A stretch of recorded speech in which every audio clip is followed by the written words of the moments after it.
Hello అండి. ఈ వీడియోలో వచ్చేసి నేను సింపుల్‌గా పాయింట్ కటింగ్ అండ్ స్టిచ్చింగ్ అయితే ఈ వీడియోలో అయితే చూపిస్తా. అందరికీ అర్థమయ్యే విధంగా బిగినర్స్‌కి కూడా అర్థమయ్యేలాగా అయితే ఈ వీడియోలో అయితే కటింగ్ అండ్ స్టిచ్చింగ్ అయితే చూపిస్తాను. ఈ ఫ్యాబ్రిక్ వచ్చేసి నేను మీషోలో 5 మీటర్ ఫ్యాబ్రిక్ అయితే తీసుకున్నాను. జస్ట్ 260 రూపీస్‌కే. ఇప్పుడు ఈ ఫ్యాబ్రిక్‌తో అయితే నేను పాయింట్ కటింగ్ అయితే చూపిస్తాను. మనకు ఫ్యాబ్రిక్ లింక్ కావాలంటే కింద డిస్క్రిప్షన్ బాక్స్‌లో ఇస్తాను. ఇంట్రెస్ట్ ఉన్న వాళ్ళైతే ఒకసారి చెక్ చేయండి. ఫస్ట్ వచ్చేసి నేను ఫ్యాబ్రిక్ అయితే తీసుకున్నాను. ఇప్పుడు 5 మీటర్ ఫ్యాబ్రిక్ కదా! ఆ 5 మీటర్ ఫ్యాబ్రిక్‌లో పాయింట్‌కొచ్చేసి 2.5 మీటర్ ఫ్యాబ్రిక్ అయితే సెపరేట్ చేశాను. అలాగే ఇదొచ్చేసి టాప్‌కి 2.5 మీటరు, అలాగే బాటమ్‌కి 2.5 మీటర్ అనే విధంగా నేను ఫ్యాబ్రిక్ అనేది సెపరేట్ చేసుకున్నాను. ఇప్పుడొచ్చేసి ఇది 2.5 మీటర్ ప్యాంట్‌కైతే తీసుకున్నా కదా! ఫస్ట్ మనం డిజైన్ అనేది కరెక్ట్‌గా వస్తుందా లేదా అనేదైతే ఫస్ట్ చూసుకోండి. ఈ విధంగా 2 సేమ్ ఉండే విధంగా అయితే చూసుకోండి. మనము ఇప్పుడు ఈ ఫ్యాబ్రిక్ ఏందంటే ఓపెన్ అనేది అటువైపుకుండాలి. ఫోల్డింగ్ అనేది మన వైపుకుండాలి. 4 ఓపెన్స్ వచ్చేసి అటు సైడ్‌కుండాలి. మనము ఎటు సైడ్ నుంచి అయితే మార్కింగ్ చేస్తామో అటు సైడ్‌కైతే ఫోల్డింగ్ అనేది ఉండాలి. ఇప్పుడు ఫ్యాబ్రిక్ అనేది క్రాస్‌గా లేకుండా ఫస్ట్ అయితే నేను ఈ విధంగా ఒకటి స్ట్రెయిట్‌గా లైన్ అయితే గీసుకుంటున్నాను. ఈ విధంగా ఓపెన్ అనేది అటువైపు, ఫోల్డింగ్ అనేది ఇటువైపుకు ఉండాలి. ఇప్పుడు వచ్చేసి మనము ఒక 2 ఇంచెస్‌కి అయితే ఈ విధంగా మార్కింగ్ చేస్తున్నాను. ఈ 2 ఇంచెస్ ఎందుకంటే మనకు ఈ విధంగా ఎలాస్టిక్ వేస్తాం కదా! దానికోసం ఈ 2 ఇంచెస్ అనేది మనం ఈ విధంగా మార్కింగ్ చేసుకొని ఇక్కడైతే ఒక స్ట్రెయిట్‌గా లైన్ అయితే గీసుకోవాలి. అంటే మీరు ఏ సైజ్ ఎలాస్టిక్ తీసుకుంటున్నారు అనే దాన్ని బట్టి అయితే ఉంటుంది. ఇక్కడ ఈ విధంగా ఒక 2 ఇంచెస్ అయితే ఎలాస్టిక్ అయితే మార్కింగ్ చేసుకోండి. ఇప్పుడొచ్చేసి మనకు మెయిన్‌గా నడుము లూజ్ కావాలి కదా! ఈ పాయింట్ నడుము లూజ్ వచ్చేసి 40 అండి. 40లో నాలుగో భాగం అంటే మనకు 40లో నాలుగవ భాగం వచ్చేసి మనకు 10 ఇంచెస్ అయితే వస్తుంది. 10 ఇంచెస్‌ని ఇక్కడైతే మనము నడుము దగ్గర అయితే మార్కింగ్ చేసుకోవాలి. ఇదొచ్చేసి ఒరిజినల్‌గా నడుము లూజ్ ఎంత ఉండేదనేది ఇక్కడ మార్కింగ్ చేసుకున్నాం కదా! ఇప్పుడు ఎక్స్‌ట్రాగా మనకు కొద్దిగా లూజ్ ఉండాలి కదా! అందుకోసం మనం ఎలాస్టిక్ వేస్తున్నాం కాబట్టి ఎక్స్‌ట్రాగా నేను ఒక 5 ఇంచెస్ అయితే మార్కింగ్ చేస్తున్నాను. ఇక్కడ 5 మార్కింగ్ చేసుకోవాలని అయితే ఏం లేదు. మీరు మాక్సిమం వచ్చేసి 3 ఇంచెస్ అయితే కంపల్సరీ మార్కింగ్ చేసుకోవాలి. 3 ఇంచెస్ నుంచి 4 ఇంచెస్ లేదంటే 5 ఇంచెస్ ఈ విధంగా మీ క్లాత్‌ని బట్టి అయితే మార్కింగ్ చేసుకోవాలి. 3 ఇంచెస్ అయితే ఎక్స్‌ట్రా ఖచ్చితంగా మార్కింగ్ చేసుకోవాలి. ఇప్పుడొచ్చేసి మనకు కిస్తా పొడవు కావాలి కదా! చాలామందికి కిస్తా పొడవు ఎలా తీసుకోవాలనేదైతే మామూలుగా అయితే తెలియదు కదా! అలాంటప్పుడు మీరేం చేస్తారంటే, ఈ విధంగా మీ దగ్గర ఉన్న ఒక పాయింట్ అయితే తీసుకొని, ఇక్కడ కిస్తా పొడవు ఎంత ఉంది అనేదైతే ఈ విధంగా చూసుకోండి. నాకొచ్చేసి ఇక్కడ 15 ఇంచెస్ అయితే ఉంది. కింద స్టిచ్చింగ్ కోసం ఒక హాఫ్ ఇంచు కలుపుకొని 15 కైతే ఈ విధంగా మార్కింగ్ అయితే చేసుకున్నాను. మీరు సింపుల్‌గా మీ దగ్గర పాయింట్ ఉంటే గనక ఈ విధంగా అయితే మెజర్ చేసుకోండి. ఇప్పుడు పైన ఎంతైతే ఉందో కింద కూడా అదే విధంగా ఒక మార్కింగ్ చేసుకొని స్ట్రెయిట్‌గా ఈ విధంగా లైన్ అయితే గీసుకోవాలి. పాయింట్ కటింగ్ అనేది చాలా సింపుల్‌గా అయితే అయిపోతుంది. కటింగ్ గాని, స్టిచ్చింగ్ గాని సింపుల్‌గా అయిపోతుంది. నెక్స్ట్ వచ్చేసి ఇటు సైడ్‌కు ఒక లైన్ అయితే గీసుకొని ఇప్పుడు మనకు ఇక్కడ కర్వ్ అనేది రావాలి కదా! ఇక్కడ కర్వ్ అనేది రావాలి. దానికోసం ఇక్కడొచ్చేసి మీరు ఇప్పుడు పాయింటు కొంచెం చిన్న సైజ్ అనుకోండి. 2 మార్కింగ్ చేసుకోండి. అదే కొంచెం పెద్ద సైజ్ అనుకోండి 3 ఇంచెస్‌కైతే మార్కింగ్ చేసుకోండి. మీకు పాయింట్ ఎంత ఫ్రీగా కావాలనే దాన్ని బట్టయితే మీరు ఇక్కడ 3 ఇంచెసా లేదంటే 2 అనేదైతే మార్కింగ్ చేసుకోండి. ఒకవేళ మీది చిన్న సైజు పాయింట్ అనుకోండి 2 అయితే సరిపోతుంది. ఇక్కడొచ్చేసి ఈ విధంగా కర్వ్ అయితే తీసుకుంటే మనం ఎక్కడికైతే మార్కింగ్ చేసుకున్నామో అక్కడికి ఈ విధంగా చిన్నగా కర్వ్ అయితే తీసుకోవాలి. ఇంక మెయిన్‌గా మనకు కావాల్సిందేంది హైటు.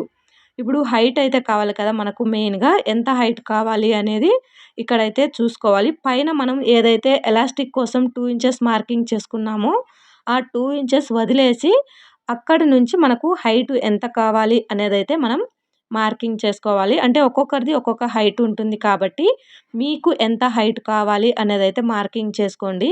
నేనొచ్చేసి ఇక్కడ 39 ఇంచెస్‌కైతే మార్కింగ్ చేసుకుంటున్నాను ఈ విధంగా.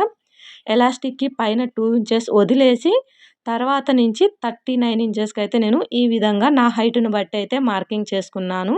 మీరు మీ హైట్‌ని బట్టి మార్కింగ్ అయితే చేసుకోండి. అలాగే ఇక్కడ కింద మనం మడిచి స్టిచ్ చేయటం కోసమైతే మనకు క్లాత్ కావాలి కదా! దానికోసం నేనిక్కడ 1 ఇంచ్‌కైతే ఈ విధంగా మార్కింగ్ చేసుకుంటున్నాను. ఒకవేళ మీకు క్లాత్ ఎక్కువుంది అనుకుంటే 2 ఇంచెస్‌కైనా మార్కింగ్ చేసుకోండి. 1½ ఇంచ్ అయినా ఓకే, లేదంటే 2 ఇంచెస్‌కైనా మార్కింగ్ చేసుకొని ఈ విధంగా ఒక లైన్ అయితే గీసుకోవాలి. ఇంకా ఇప్పుడొచ్చేసి మనకు పాయింట్ కింద కాలి లూజ్ అనేది మార్కింగ్ చేసుకోవాలి. ఈ లూజ్ అనేది మన ఇష్టం అది. మనకు ఎక్కువ లూజ్ కావాలా, లేదంటే మరీ అంత లూజ్ వద్దు అనుకుంటున్నారా అనేది మీ ఇష్టాన్ని బట్టి ఉంటుంది. ఇక్కడొచ్చేసి నేనైతే 12 ఇంచులకైతే లూజ్ అయితే మార్కింగ్ చేసుకుంటున్నాను. నాకు ఎక్కువ లూజ్ కావాలి కాబట్టి 12 ఇంచుకైతే మార్కింగ్ చేసుకుంటున్నాను. మీరు 12 ఇంచులు మార్కింగ్ చేసుకోవాలని అయితే ఏమీ లేదు. 10 ఇంచెస్‌కి మార్కింగ్ చేసుకోవచ్చు. లేదంటే 15 ఇంచెస్‌కి అలా మీకు ఎంత లూజ్ పాయింట్ కావాలి అనే దాన్ని బట్టయితే మీరు మార్కింగ్ చేసుకోండి. ఇక్కడ నేను ఆ పైన మార్కింగ్ చేసుకున్న మార్కింగ్‌ని అలాగే కింద ఈ మార్కింగ్‌ని రెండిటిని కలుపుతూ ఒక స్ట్రెయిట్ లైన్ అయితే ఈ విధంగా గీసుకోండి. ఈ విధంగా గీసుకుంటే మనకు పాయింట్ మార్కింగ్ అనేది అయిపోతుంది. ఇప్పుడు ఎలా అయితే మనం మార్కింగ్ చేసుకున్నామో అదే విధంగా కటింగ్ అయితే చేసేసుకోవాలి. చాలా సింపుల్‌గా ఎక్కువ మెజర్‌మెంట్స్ కూడా అవసరం లేదు దీనికి. పాయింట్ కటింగ్‌కి అయితే సింపుల్‌గా అయితే కటింగ్ అండ్ స్టిచ్చింగ్ అయితే అయిపోతుంది. మీకు అర్థమవుతుందని అయితే అనుకుంటున్నాను. అర్థమైందా లేదా అని అయితే కామెంట్ చేయండి. ఇప్పుడొచ్చేసి స్టిచ్చింగ్ అయితే చూసేద్దాం. ఇప్పుడు 2 ఒరిజినల్స్ ఒకే వైపుకు ఉండాలి. 2 ఒరిజినల్స్ అయితే ఒకే వైపు ఉండి రాంగ్ సైడ్ మనము ఈ విధంగా కిస్తా సైడ్ అయితే 1/2 ఇంచు మార్జిన్ తోటి ఈ విధంగా ఒక స్టిచ్ అయితే వేసుకోవాలి. నీట్‌గా అనుకుంటూ ఒక స్టిచ్చింగ్ అయితే ఈ విధంగా వేసుకోవాలి.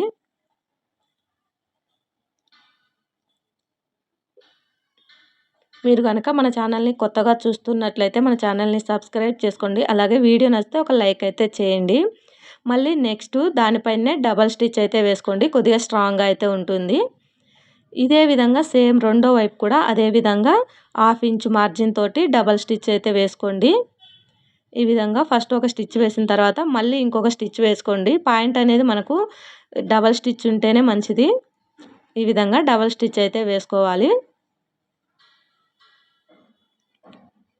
ఇప్పుడు 2 వైపులా అయిపోయిన తర్వాత ఇప్పుడు సెంటర్‌కి ఈ విధంగా పట్టుకొని ఇప్పుడు మనం కాలు లూజ్ అనేది స్టిచ్చింగ్ అనేది చేసుకోవాలి. ఇదైతే మనకు సెంటర్‌కి అయితే రావాలి.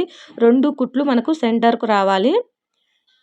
ఈ విధంగా ఇప్పుడు మనము ఇక్కడ కాలు లూజ్ అనేది ఈ విధంగా స్టిచ్ చేసుకోవాలి. 1/2 ఇంచు మార్జిన్ తోటి దీనికి ఎక్కువ క్లాత్ అనేది అవసరం లేదు. 1/2 ఇంచు ఈ విధంగా పెట్టేసి స్టిచ్ చేసుకుంటే సరిపోతుంది.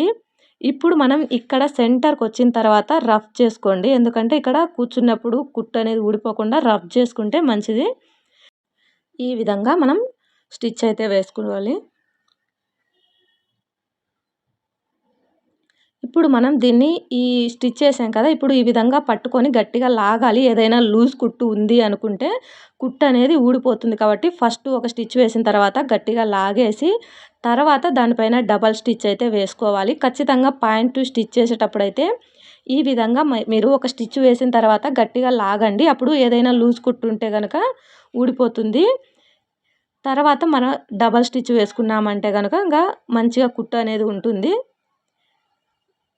ఈ విధంగా డబల్ స్టిచ్ అయితే వేసేసుకోవాలి. ఇప్పుడొచ్చేసి కాలు కింద సైడ్ మనం 1½ ఇంచ్ అయితే మార్కింగ్ చేసుకున్నాం కదా! ఆ 1½ ఇంచు ఈ విధంగా మడత వేసేసి ఒక స్టిచ్ అయితే వేసుకోవాలి కింద కాలు సైడు. మీరు ముందే అయినా స్టిచ్ చేసుకోవచ్చు. లేదంటే ఈ విధంగా కాలు 2 జాయింట్ చేసిన తర్వాత కూడా స్టిచ్ చేసుకోవచ్చు. ఈ విధంగా జాయింట్ చేసిన తర్వాత మనము స్టిచ్ చేస్తే ఏమవుతుందంటే ఎక్కువ తక్కువ రాకుండా నీట్‌గా అయితే ఉంటుంది. ఈ విధంగా మనము ఆ 1½ ఇంచ్ ఏదైతే మనం మార్కింగ్ చేసుకున్నామో ఆ మార్కింగ్ వచ్చే విధంగా ఈ విధంగా ఒక స్టిచ్ వేసుకుంటే సరిపోతుంది.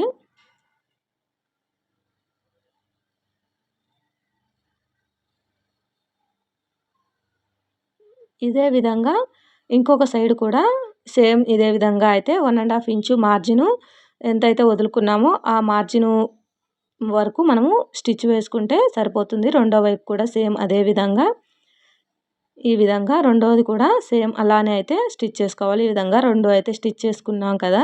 ఇప్పుడు మనం నడుం దగ్గర ఎలాస్టిక్ వేస్తే మనకు పాయింట్ అనేది రెడీ అయిపోతుంది.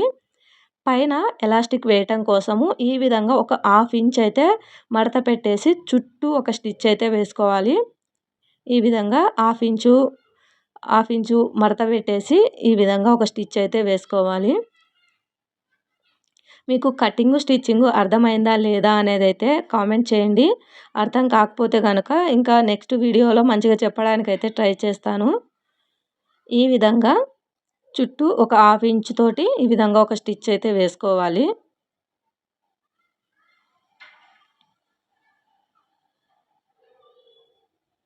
ఈ ఫ్యాబ్రిక్ లింక్ కావాలంటే గనక ఖచ్చితంగా కమ్యూనిటీ పోస్ట్‌లో లింక్ అయితే ఇస్తాను. ఇంట్రెస్ట్ ఉన్న వాళ్ళు ఒకసారి చెక్ చేయండి. ఇప్పుడొచ్చేసి మనం ఎలాస్టిక్ ఎంత తీసుకోవాలి అనేదైతే చాలామందికి డౌట్ ఉంటుంది.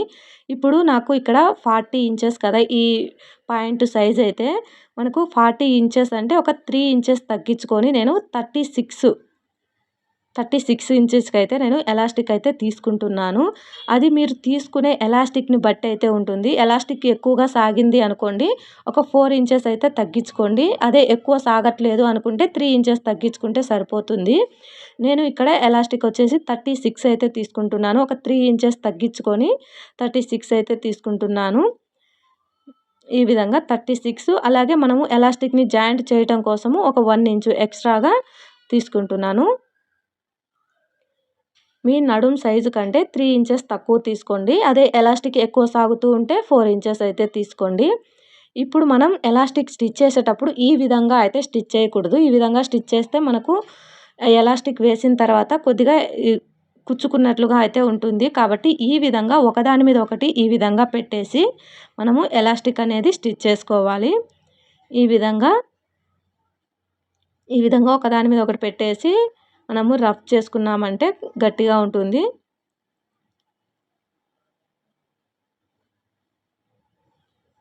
ఈ విధంగా ఒక 4, 5 కుట్లు అయితే వేసుకోండి. ఎలాస్టిక్ లాగినప్పుడు ఊడకుండా ఉండే విధంగా ఈ విధంగా గట్టిగా అయితే ఉంటుంది. మీరు ఇలా వేసారంటే ఈ విధంగా మనకు కుచ్చుకుంటుంది కదా! కొంచెం కంఫర్ట్‌గా అయితే ఉండదు. ఇప్పుడు నేను ఈ వీడియోలో వేసినట్లయితే స్టిచ్ అయితే వేసుకోండి.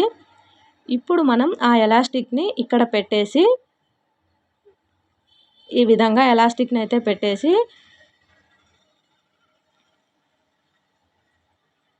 ఈ విధంగా అయితే ఎలాస్టిక్ పెట్టేసి ఎలాస్టిక్ పక్కనే స్టిచ్ అనేది రావాలి.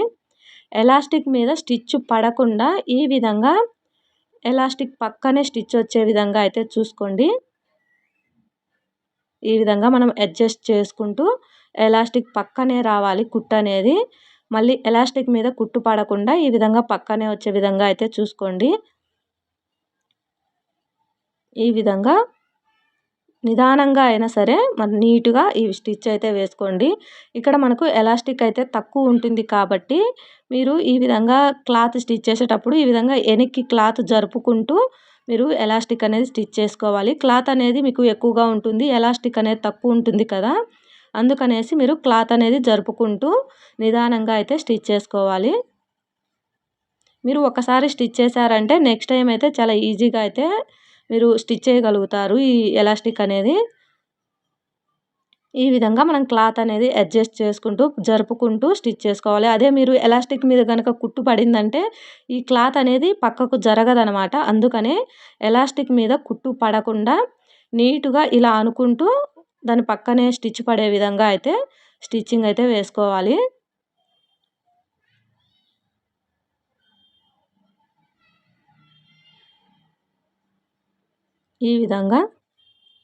ఈ విధంగా జరుపుకుంటూ స్టిచ్ అయితే వేసుకోవాలి.